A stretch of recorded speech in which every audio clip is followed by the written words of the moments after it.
The T20 World Cup 2024 has now concluded, with India being crowned as the champions. This year's World Cup had quite literally everything, with massive upsets such as the USA-Pakistan game.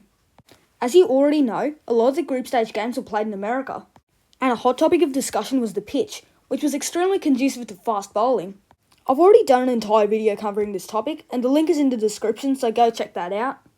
But in quick terms, I think there's two sides to it. I think on one hand, new audiences from America wouldn't enjoy this as much as like a high-scoring game. But these low-scoring games also brought the smaller nations like Nepal and USA into the game. Speaking of which, let's talk about the upsets. Immediately the first thing you think about is that USA-Pakistan game. But there were some other ones out there as well.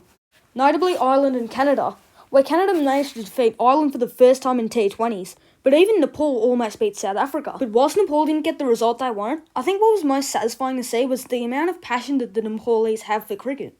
But when you also consider how young their side is, I think Nepalese cricket is on the rise. And whilst it can't really be classified as an upset anymore, we can't end this video without talking about Afghanistan's fairy tale run to the semi-finals.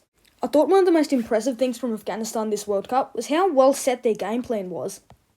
Afghanistan decided they would lay a strong platform through Ibrahim Zadran and Romanullah Gurbaz. I also thought the balance to their squad was fantastic. They had every single role in the game. Left arm pace, pace bowling all-rounder, left arm spinner, you name it, they had it. And I think that was key to their run in the semi-finals. From one surprise package to another though, let's talk about the USA. As I've said before, the entire point of this World Cup being in the USA was to grow the audience in that country. And I think after that win against Pakistan, the whole of the USA stood up and watched this team. But of course, let's talk about the moment you've all been waiting for, the India vs South Africa final. First off, let's talk about that Virat Kohli knock. Kohli had had a poor tournament up to that point, and it was time for him to stand up. Kohli played the backbone, rather than the aggressive game that he'd been playing throughout the tournament. He accelerated in the 19th over, delivering when it really mattered. India posted 176 for 5, which I thought was a middling total. After a few early wickets, Heinrich Klaasen went off like a bomb, taking the total down to 30 runs needed from 30 balls. But India wouldn't lose hope, because while Bumrah had overs left, there was always hope. From there, India were miserly, with Hardik, Arshdeep and Bumrah defending the 30 runs from 30 balls. India had won the trophy after 17 years, farewelling legends like Virat Kohli and Rohit Sharma. And I'll admit, I was supporting India so heavily there. And since I live in Australia, this was 4:15 AM in the morning and I had no sleep up me. Well and truly worth it to see India win though. But lastly for this video, let's have a look at my T20 World Cup predictions before the start of the tournament.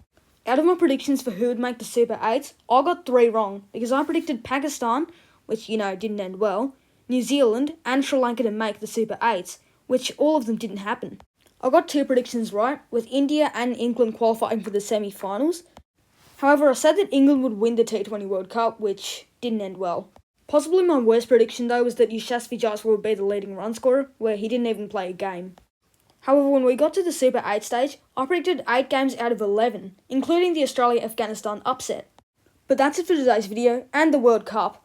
Thank you guys so much for watching, and although this World Cup's been so hard to watch as an Australian, I'll always remember it for the amount of views we've got on YouTube. We started this World Cup on 18 subscribers, and now we're at 50. So thanks to everyone who's tuned in.